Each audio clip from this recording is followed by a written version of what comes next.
Well, the bond by itself is great at making these curly things, but they look rather like stringy dust rags, and as a teacher, I had to make some assumptions, and my assumption was that you didn't want to make a pile of these squirrely, curly, stringy things, instead that you wanted to make sweaters.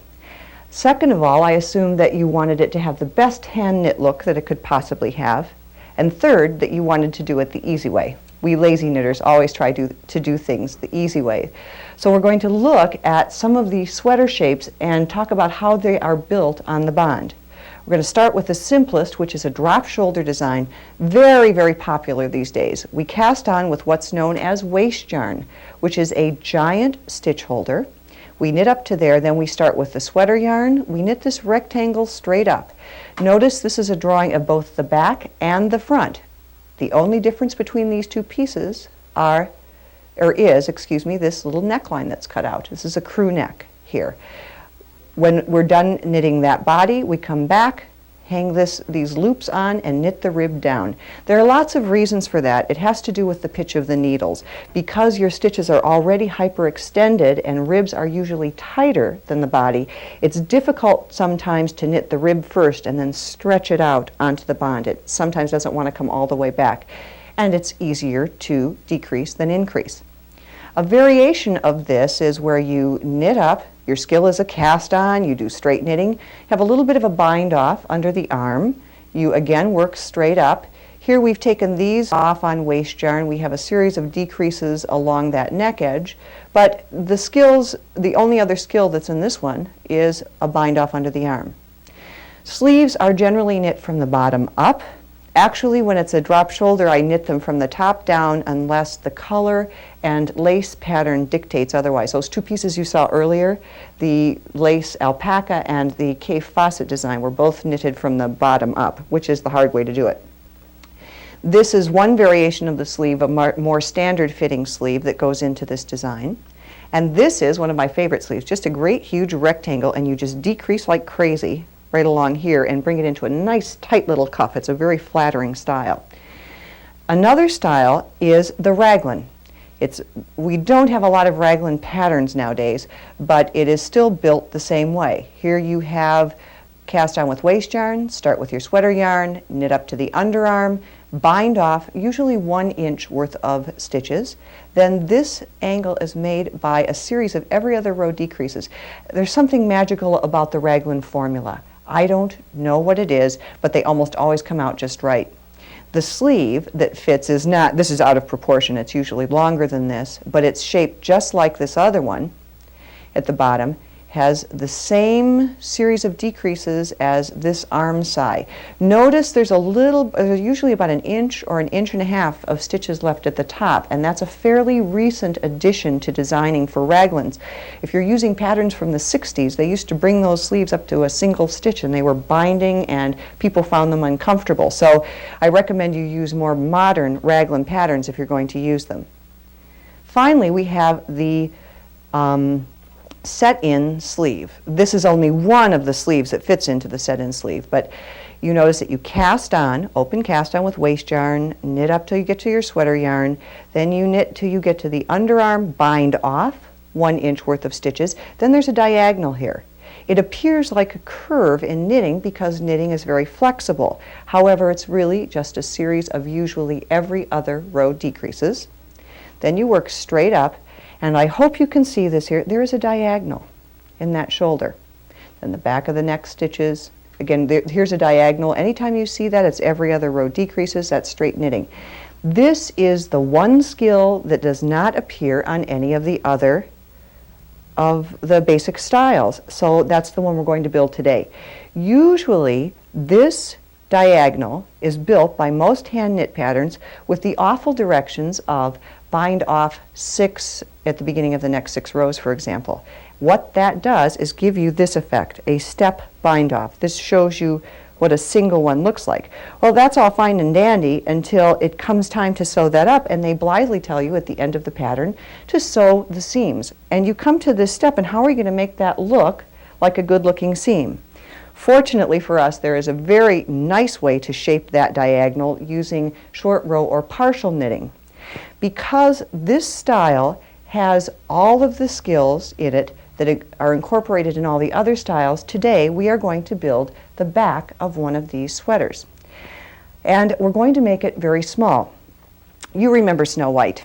She is usually standing there at the door with a broom while her dwarves go hi-hoing out the door, having a wonderful time on the way to work, and that's because she's left with breakfast dishes, 7 unmade beds, she's got dinner to get ready before they get back, and she does not have time to knit for them. They love her, they like her to do all the housework, but these guys work in the mines and they get cold. So today you are going to choose your favorite dwarf and make a sweater back for him. We've chosen the dwarf because he is so forgiving. They don't care if you have dropped stitches, they don't care if you split the yarn, and the other thing is they're very small and it allows us to get through the skills quickly. Okay, we're going to go back to our knitting where the 12 rows that you have on there now become your waist yarn. We are going to cut the waist yarn and thread up what will become our sweater yarn. Now remember, on our diagram, we started with waist yarn and simply added the sweater yarn. To add a new yarn, it's best to hang a clip from your bitter end. Anytime you have one of these ends hanging and you need weight, you hang that clip on and it will help you. Just lay the yarn into both eyes of the carriage, all the way down, grasp on for the first couple of stitches until you're sure that it's knitting. Knit across, hang a clip on that bitter end again. In fact, you can double these up usually. Okay, so I want you to snip your waist yarn, add your sweater yarn, knit 12 rows where we are going to stop and bind off under the arms. When you're done with that, rejoin me.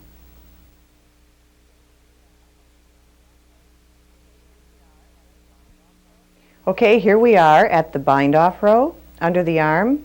Notice I told you this guy was short. We made it all the way up the body of his sweater. We are going to bind off 1 inch worth of stitches here, which in this case we're pretending that we're getting 4 stitches to the inch, which I think is pretty accurate. We'll knit across, bind off 4 stitches at the beginning of the next row, knit back, knit 1 plain row, and then we're ready to go into our series of decreases. So let's go back and bind off 4 stitches at the beginning of the next 2 rows.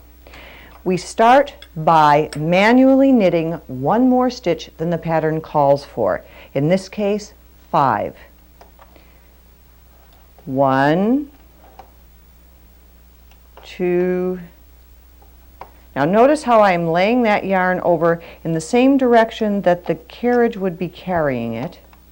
Probably it would be best if I did it this way. 3. Notice also how loose I'm getting those stitches. That's because these are bind-off stitches, and remember the rectangular nature of a knit stitch. If it's going to lay over on those other stitches, it has to be nice and loose. This is the most common error of beginning students. They tend to make those stitches too tight, so make sure you make them nice and loose. Okay, the next step is to put all those needles into holding position. Use your finger to put the fabric behind the latches. Then get your latch hook tool and insert your latch hook tool into the very end loop. I'm going to remove my claw weight here because I'm going to be taking these off. Into the very end loop, right into the center of that, and remove that first loop to the latch hook tool. Now watch carefully. This tool is a wonderment if you use it well. I am going to insert it into the second loop and let that first stitch go behind the latch. See that? Now, when I remove that second loop, I remove it and pull it through the first loop. Again, into the third loop. The first stitch that was on there is behind the latch. That's in front of the latch. This is just like binding off loosely by hand under the arm. Insert into the center of that stitch and the fifth stitch. Now, whoops. Now don't go that far. Let's try to go back a little bit. You don't want both stitches behind the latch. Okay, pull that last stitch off. Get those needles out of your way because you are no longer going to be knitting them. You've bound off, but notice I have a loop left on my latch hook tool and I have to do something with it. I have to rehang it on that end needle. I have already knit that stitch on this row and I do not want to knit it again. So I am going to take advantage of one of those positions, holding position, put it all the way forward and bring my yarn up over from the inside back toward the carriage. Now I'm also going to use my claw weight. Remember I said it belongs at the edge of your knitting and my edge has moved. Okay, now with any luck we're going to jam here. Oops, didn't jam. We're going to jam. Okay, when you jam, don't panic. Just take off the handle, look at your key plate, but don't take it off, and you will see that an offending needle butt is bumping up against the forward edge of your knitting. All you have to do, it's almost always a case of a needle that is supposed to be all the way forward in holding position, has drifted back a little bit. You simply pull it forward and it's out of your way. Now this is a very dangerous thing to do, and I don't suggest you do it at home, but it is the perfect place for me to show you how the needle butts follow the key plate in bond knit. So I am going to push this across. We're going to look at this very slowly and see how that travels. Look at that pattern all the way to the end. That is your chance to see how the bond really knits. Now put that handle back on and don't try it at home.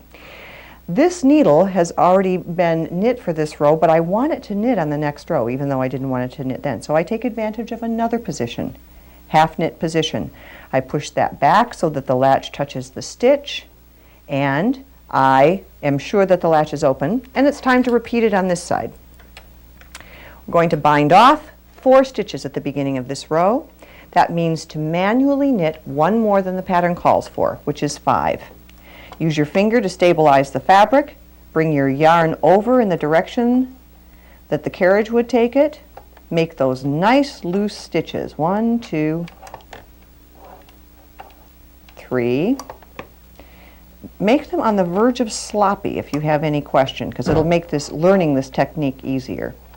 Okay, then push all of those needles into holding position. Get your latch hooks tool and starting with the end stitch or loop, insert into that end loop, pull it off, let the stitch go behind the latch, grab the second loop, pull it off. Now you can see if you're paying close attention, it's a little like rubbing your tummy and patting your head, but watch this forward edge. There is some danger of me pulling that stitch off there. So an alternative is, if you're worried about dropping stitches, to get that stitch into the hook and then pull this needle butt out. That's a little safer. I'll do it again here. Once it's set in that position, pull the needle butt out, pull the loop through. Again, you want to rehang this loop on this end needle. Push it all the way forward. You don't want to knit it again on this row. Bring the yarn up and over. I'm going to move my claw weight again to the edge of my knitting. Pull up the slack, and oh, this time it did jam and it wasn't supposed to, but we're going to cheat and pull it back into position. Knit across.